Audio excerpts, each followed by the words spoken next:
Cette semaine, le sujet qui anime Washington, c'est la réforme de l'immigration.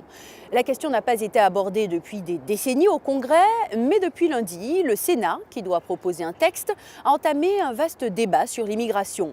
Le sort de centaines de milliers de jeunes sans-papiers est en jeu. Le texte pourrait aussi porter sur le mur que Donald Trump souhaite ériger le long de la frontière avec le Mexique et restreindre l'immigration légale, ce qui pourra avoir un impact majeur pour ceux qui aspirent à venir aux États-Unis.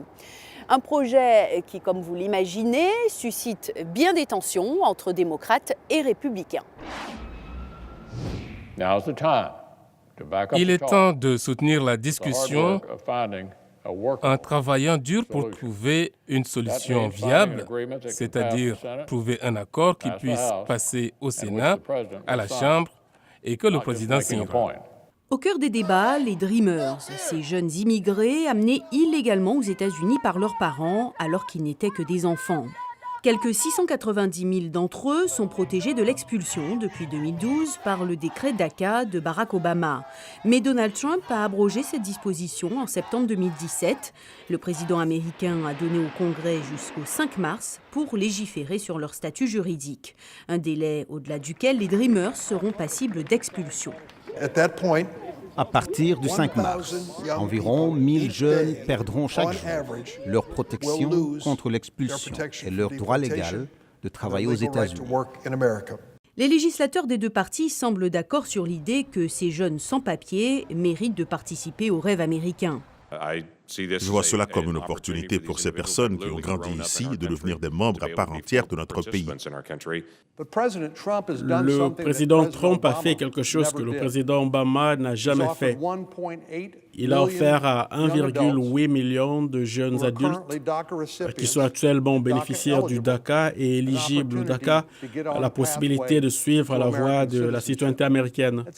C'est une offre incroyablement généreuse. Une offre généreuse pour certains, mais pour d'autres, il s'agit en réalité d'une concession faite aux démocrates pour qu'ils acceptent le mur que le président a promis de construire le long de la frontière entre les États-Unis et le Mexique. Nous avons besoin du mur. Nous allons avoir le mur. Nous avons identifié 3 priorités pour créer un système d'immigration sécuritaire, moderne et légal. Sécuriser la frontière, mettre fin à l'immigration ancienne et annuler la terrible loterie des visas. Pour construire ce mur, le locataire de la Maison-Blanche a besoin de 25 milliards de dollars.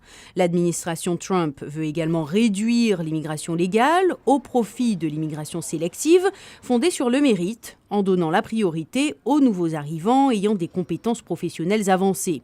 Autrement dit, il demande l'abrogation de la loterie pour les cartes vertes et la fin du regroupement familial élargi. Pour les démocrates, cela fait beaucoup de contreparties en échange de la naturalisation des Dreamers. Mais le temps joue en leur défaveur, car si un texte n'est pas adopté d'ici le 5 mars, ces jeunes sans-papiers risquent de se retrouver dans l'illégalité. Les démocrates ont donc tout intérêt à trouver un compromis avec leurs adversaires républicains. À noter toutefois que ce débat au Sénat n'a pas de limite de temps et que tout ce que le Sénat approuve doit passer à la Chambre des représentants et obtenir la signature de Trump pour devenir une loi. Morgane Guirguec, VOA Afrique, Washington.